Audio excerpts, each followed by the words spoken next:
Halo teman-teman semua, selamat datang di channel Raja Rush. Teman-teman semua, tidak seperti biasanya saya selalu mengupload video. Pada akhir-akhir ini saya jarang upload, lebih dari hampir 3 minggu saya tidak upload video, dikarenakan saya ada kendala sakit dan tidak bisa membuat video. Dan alhamdulillah pada saat ini saya sudah dalam keadaan sehat, tentunya berkat dari doa teman-teman semua, sehingga kita bisa ketemu lagi yang sampai 2 minggu. Sekarang alhamdulillah betul-betul sehat. Teman-teman semua, bagi pemula yang memiliki mobil tentu ada kekhawatiran yang sangat besar terhadap terjadinya kebakaran di mobil. Teman-teman semua, hari ini kita akan kupas hal-hal apa yang bikin, faktor apakah yang membuat terjadinya kebakaran pada mobil, sehingga membuat para pemula maupun yang baru membeli mobil merasa tidak nyaman, khawatir, takut mengendarai mobil, apalagi yang tidak memakai asuransi pada mobil. Oke teman-teman, ikuti terus video kita kali ini. Teman-teman, suatu kewajaran bagi kita, bagi para pemula, ketika khawatir tentang dalam penggunaan mobil, baik mobil yang baru maupun mobil yang lama. Yaitu momok yang paling menakutkan ialah kebakaran terjadi pada mobil. Nah, untuk itu saya akan mengupas hal apa saja yang bisa menyebabkan terjadinya kebakaran pada mobil. Yang pertama, kebakaran tidak bisa diprediksi kapan terjadi, tetapi bisa kita deteksi secara sedini mungkin. Jadi, faktor yang pertama dimulai dari kebocoran bahan bakar atau kebocoran tangki BBM yang retak dan merembes. Meskipun itu jarang terjadi, tetapi harus juga diwaspadai. Kemudian, kelalaian saat pengisian BBM, sehingga menyebabkan terjadi bahan bakar menjadi tumpah, dan di sekitaran ada sumber api. Nah, itu juga sangat harus kita perhatikan. Kemudian masih berkaitan dengan tangki BBM. Nah, tangki BBM ini terletak pada bagian bawah mobil yang mudah terkena gesekan terhadap benda-benda yang keras seperti besi, batu. Ketika mobil kita terkena besi yang tajam, yang bisa menusuk dari tangki BBM, itu sangat fatal sekali. Jadi teman-teman, hal itu harus kita waspadai dengan mengendarai mobil, dengan melihat sekitaran perjalanan kita. Jadi jangan kita hantam ketika jalan ada besi yang melintang. Kemudian dari kerusakan tangki ini sangat jarang terjadi, kecuali di film Hollywood itu terjadi kebakaran ya, terkena tembak, itu dalam Hollywood. Tetapi dalam tangki ini sistemnya sudah sangat berlapis, mulai tangki yang terbuat dari bahan baja, kemudian dilapisi lagi di bawahnya ya, itu kemungkinan sangat jarang sekali terjadi kebocoran pada tangki, kecuali yang bawa mobilnya ugal-ugalan, ada besi yang melintang di jalan, dihajar terus, itu bisa kemungkinan terjadi. Yang kedua, terjadinya korsleting aliran listrik di dalam interior maupun di eksterior mobil. Jadi Oke, kita akan bahas di interior. Oke, teman-teman. Bagi para pemula yang memakai mobil yang perokok berat, baik supir maupun penumpang, itu harap teman-teman perhatikan ketika puntung rokoknya jatuh atau di kursi ya, di kursi sehingga menembus busa dari kursi itu sehingga menyebabkan terjadi kebakaran yang mulanya kecil tetapi sangat kita tidak tahu ketika kita keluar ya, jok atau busanya sudah terbakar sehingga apinya menjalar. Kemudian bagi para perokok juga saya ingin perlihatkan, perhatikan ketika kita memakai hand sanitizer, sebaiknya kita perhatikan kandungan alkoholnya berapa.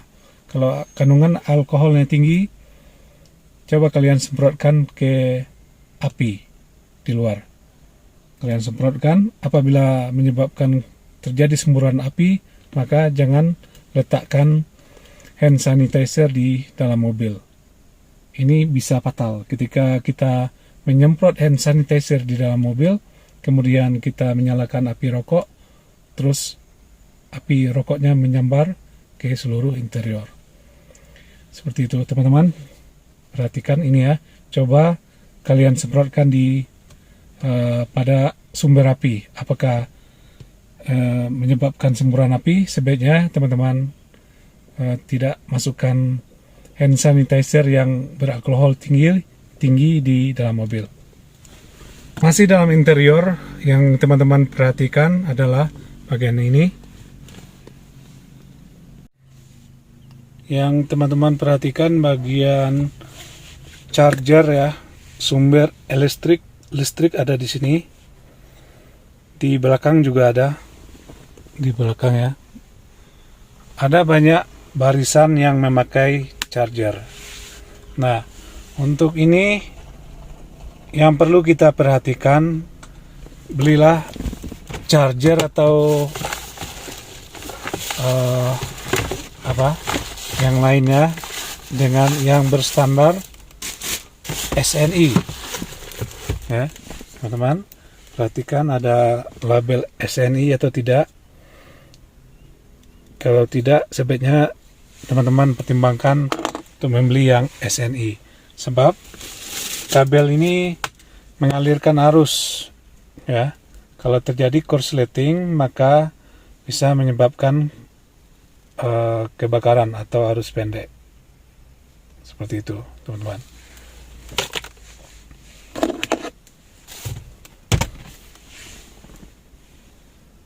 Kemudian yang lain teman-teman, sumber audio ya.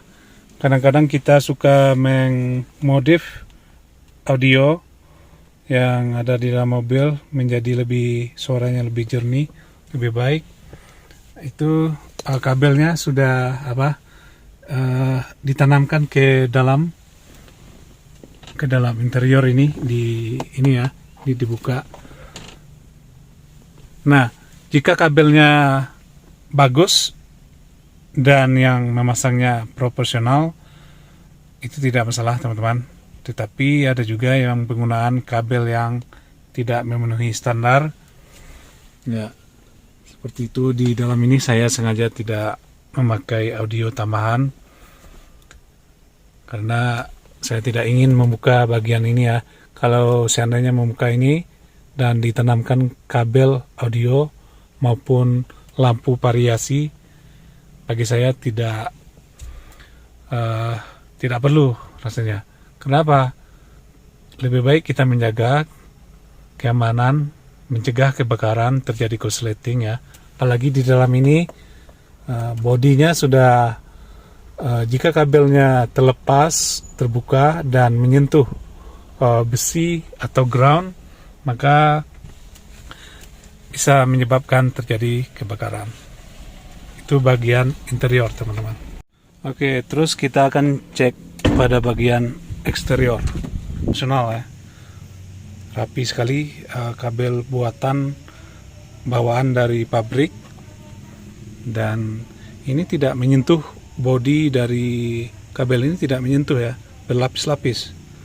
Ada lapisannya dan dipasang secara profesional.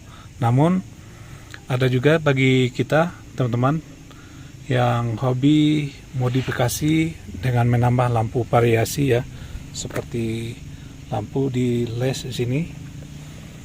Nah, kalau pemasangannya bagus, profesional dan bengkelnya ahli, itu nggak masalah. Tapi kalau pemasangannya kabelnya tidak profesional atau bahan kabelnya tidak berstandar, maka akan menyebabkan ini panas sekali teman-teman.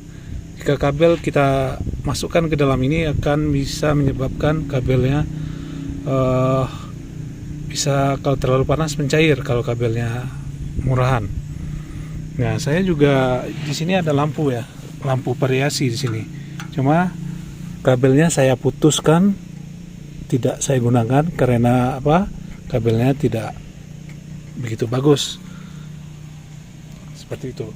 Lebih baik kalau kita memasang lampu, carilah bengkel yang profesional. Kemudian di sini, teman-teman. Nah, di sini adalah kunci induk pengatur arus listrik yang ada di seluruh interior maupun eksterior mobil. Nah, di sini pusatnya. Ini adalah skring, ya. Banyak ada juga yang ingin memodifikasi skring. Saya rekomendasikan jangan sampai kita merombak dari posisi skring ini. Ya, seperti ini teman-teman. Skring ini kabelnya halus, sedangkan kabel yang ini kabel yang kasar. Nah, jika terjadi korsleting, mana yang lebih putus terdahulu? Sudah tentu kabel yang halus. Nah, kalau kita modifikasi skringnya, skring yang sudah hangus, kita sambung dengan kabel, apalagi kabelnya agak kasar, itu jelas sekali salahnya sangat fatal sekali. Itu bisa menyebabkan kebakaran di sekitar mobil. Ketika ada bahan mudah terbakar di bawah mobil, bisa menyebabkan kebakaran. Seperti itu. Oke teman-teman, cukup sampai di sini dulu. Mungkin ada tambahan atau kurang jelas, silakan komen di bawah video ini. Salam Raja Rash.